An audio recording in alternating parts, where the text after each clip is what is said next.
আপনাকে ইসলামের অধিকার দেখাচ্ছি যে নারীকে কি দিয়েছে, ইজ্জত কত বাড়িয়েছে নারীর। হযরত উম্মে আতিয়া রাদিয়াল্লাহু তাআলা আনহা বলছেন, আমারনা রাসূলুল্লাহ সাল্লাল্লাহু আলাইহি ওয়াসাল্লাম আন নুখরিজাল আওয়াতিক ওয়াল হুইয়াজা, আমাদেরকে আল্লাহর নবী যখনই ঈদ আসতো, ঈদের নামাজ পড়তে গেলে আমাদেরকে ময়দানে যেতে হয়, মাঠে গিয়ে আমরা নামাজ পড়ি। তো যে সমস্ত মেয়ে ছেলেদের ঋতু হয় তারা তো নামাজ পড়বে না, তাদের তো নামাজ নেই, তাহলে তারা বাড়িতে থাকবে, নামাজ যেখানে পড়তে পাবে না সেখানে আর তাদের ঈদের ময়দানে গিয়ে লাভ ডাকি। এটা হচ্ছে আমাদের ভাবনা, এটা উম্মে আতিয়ারও ভাবনা যে মেয়ে ছেলে অনেক আছেন আমাদের গ্রামে গঞ্জে যারা এই সময়ে ঋতুবতী আছেন, কাজে তাদেরকে ঈদের ময়দানে যেতে হবে না। কিন্তু উম্মে আতিয়া বলছেন যে আল্লাহর রাসূল আমাদেরকে আদেশ করতেন, যখন ঈদ চলে আসছে তখনই তিনি বলতেন, এই তোমরা এখানে ওখানে খোঁজ নাও, খোঁজ নেওয়ার পরে যে সমস্ত ঋতুবতী মহিলা আছে তাদেরকে বাড়ি থেকে টেনে আনো এবং ওদেরকেও তোমরা সঙ্গে করে নিয়ে ঈদের ময়দানে চলো। ঈদগাহে যেতে হবে ওদেরকে নিয়ে, তোমরা পাক আছো বলে শুধু তোমরাই নামাজ পড়বে তা নয়, ওদেরকে সঙ্গে নিয়ে চলো, ওরাও ঈদগাহের ময়দানে যাবে। তো প্রশ্ন তো জাগে, ঈদের ময়দানে যাবে কেন, ওদের গিয়ে লাভ কি? নবীজি তার জবাব দিচ্ছেন, আমি তাদেরকে নামাজ পড়তে বলছি, ঈদের নামাজ এই জন্য আমি বলি না, আমি তাদেরকে নিয়ে যেতে বলছি ঈদের ময়দানে। কেন? সেদিন মুসলমানেরা সবাই এক জায়গায় জমা হয়েছে, সেই জমায়েতের মধ্যে তারাও জমা হবে, ভাইয়ের বোনের সাথে দেখা হবে, বোনের খালার সঙ্গে দেখা হবে, খালার আর একজনের সঙ্গে দেখা হবে, এক অপরের সঙ্গে, আত্মীয়র সঙ্গে, বন্ধু বান্ধবের সঙ্গে, নিজেদের লোকেদের সঙ্গে সেদিন সাক্ষাৎ হবে, মুলাকাত হবে। এবং যেটা সব চাইতে বড় কথা আল্লাহ নবী বলছেন যে তারা দোয়াই শামিল হবে। দোয়া, নামাজে যদি শামিল না হয় তাহলে সেই দিন দোয়াই শামিল হবে। এই দোয়াটাই বা কি রকম? তাহলে আমরা তো এক অপরের জন্য মঙ্গল কামনা করি, ঈদের উৎসবের দিন আরো আমরা এক অপরের জন্য আরো বেশি করে মঙ্গল কামনা করি। ভাই আপনি কেমন আছেন? আল্লাহ আপনাকে সুখে রাখুক, আল্লাহ আপনাকে সালামতিতে রাখুক। আপনি কেমন আছেন? আপনার বাল বাচ্চা কেমন আছে?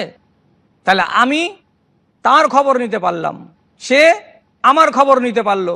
যদিও এই দোয়া প্রসঙ্গ নিয়ে একটু দ্বিমত দেখা দেয় যে ঈদগাহের ময়দানে যে দোয়াটা হয় সেটা হবে না, আমি ওই প্রসঙ্গে যাচ্ছি না। যদি আমরা হাত তুলে দোয়া করি আর নাই বা করি, কিন্তু মুখের দোয়াটা তো আমাদের বন্ধ হবে না। আমরা তো এক অপরকে দোয়া দিতেই পারি, মালিক আমাদের যত মুসলমান এখানে জমা হয়েছি, আল্লাহ তুমি আমাদের গুনাহ খাতাকে মাফ করে দাও। আমরা তো তা বলতেই পারি। ঈদের উৎসবে এসেছি, আমি যেমন একজনের মঙ্গল কামনা করব, তেমনি আমার আর এক ভাই বলবে, এত বড় ময়দানে আমরা জমায়েত হয়েছি, এত ভাই এত বোন, আমরা এক অপরের জন্য মঙ্গল কামনা করি। তা আমি নারীদের জন্য দোয়া রাখবো, নরেদের জন্য দোয়া রাখবো, তেমনি আর এক ভাই সেও আমার জন্য দোয়া রাখবে, আর 10 জনের জন্য দোয়া রাখবে। তাহলে আমি যদি ওই মজলিসে হাজির না হই, তাহলে আমি কি সেই দোয়াটা থেকে বঞ্চিত হয়ে গেলাম না? তাই নবীজি বলছেন, আরে তুমি নামাজ পাবে না তা আমি জানি, নামাজ পাবে না তাতে কি হয়ে গেল, তুমি চলো ঈদের ময়দানে, তোমাকে দোয়ায় শরীক হতে হবে। দোয়া করতে তো নিষেধ নেই। ঋতুবতী মহিলা যদি প্রার্থনা আল্লাহর কাছে করে বসে বসে, রব্বানা জালামনা আনফুসানা ওয়া ইল্লাম তাগফির লানা ওয়া তারহামনা লানাকুনান্না মিনাল খাসিরিন, কি অসুবিধা আছে? আল্লাহুম্মা ইগফির লিসাইরিল মুসলিমিন, হে মালিক আল্লাহ এই সমস্ত মুসলমানগুলোকে তুমি মাফ করে দাও, কি অসুবিধা আছে? অসুবিধা কিছুই নেই। ইয়া কপরে তারা সেদিন জিকিরের ময়দানে থাকবে। কিসের জন্য? কেন যে ওই জিকিরের স্থানটা এত ফজিলতের যে আল্লাহর নবী তিনি তার পাক জবানে বলেছেন যে সেদিন আল্লাহ তাআলা সমস্ত বান্দাদের জন্য ক্ষমা ঘোষণা করেন।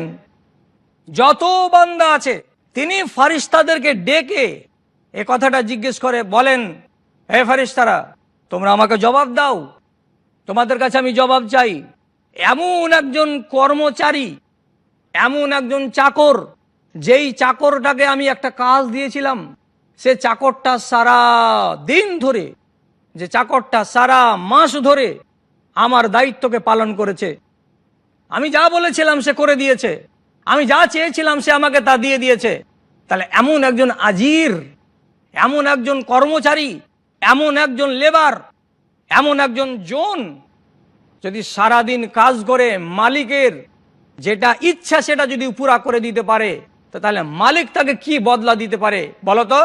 আল্লাহর নবী বলছেন, আল্লাহ তাআলা নিজের ইজ্জতের কসম খেয়ে বলেন, আল্লাহ তাআলা নিজের সম্ভ্রমের কসম খেয়ে বলেন, এবং আল্লাহ তাআলা এই কথাটাই ফেরেশতাদেরকে সাক্ষী করে বলেন, হে ফেরেশতারা তোমরা সাক্ষী থাকো, এই ঈদের ময়দানে যত লোক এখানে হাজির হয়েছে, লা উজিবান্নাহুম, আমি তাদেরকে অবশ্যই অবশ্যই তাদের ডাকে সাড়া দেব, এবং তারা আমার কাছে যা চাইবে আজ আমি তাই তাদেরকে দেব। যদি আল্লাহ রাব্বুল আলামিন এত সুন্দর ওয়াদা করে থাকেন, তাহলে ঈদের ময়দানে একটা ঋতুবতী মেয়ে ছেলেকে আল্লাহ নবী নিয়ে যে কি বলতে চাইছেন, তুমি তোমার আল্লাহর কাছে চাও, আল্লাহর কাছে তুমি যা চাইবে তাই তোমাকে আল্লাহ তাআলা দেবেন। এত সুন্দর কথা বলছেন। আর এই অমানবিকতাকে বন্ধ করতে আল্লাহ রাব্বুল আলামিন কোরআনে কারিমের ভেতরে আয়াত দিলেন। বন্ধুরা আমার, মানবিক দৃষ্টিতে যদি দেখতে যাই তো এমনিতেই সহানুভূতি জাগে রমণীদের ওপরে, বিশেষ করে ওই অবস্থায়। কেন? আপনারা হয়তো সবজন জানেন না, তবে শতকরা 95 জন লোকই জানবেন আশা করি। যারা হয়তো দাম্পত্য জীবনে আসেনি তারা বুঝবে না। মেয়ে ছেলের যখন এই অবস্থাটা তৈরি হয় তখন তারা ওই কটা দিন খুব ব্যথিত থাকে।